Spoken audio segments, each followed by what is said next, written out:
কাল কিয়ামতের দিনটা বড় ভয়ঙ্কর হবে, এত ভয়ঙ্কর বন্ধু। আমার নবী বলেছেন উলঙ্গ অবস্থায় মানুষগুলো হাসরের ময়দানে একত্রিত হবে রে।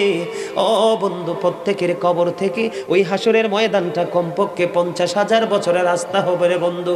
এই জন্য নবী যখন মেরাজের রজনীতে বোরাক দেখেছিল, আমার নবীকে আল্লাহ দাওয়াত দিয়েছে, বোরাক দেখে আমার নবী এত ক্রন্দন করেছিল, মনে হয়েছিল যেন আমার নবীর চক্ষু মুবারক দুইটা ঝর্ণা হয়ে গেছে।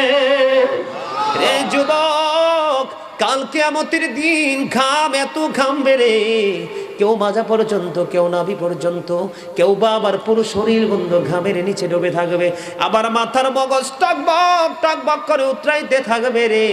আল্লাহ বলেছেন লা ইয়ামুতু, people will not die that day, সেদিন মানুষ আর মরতে পারবে না।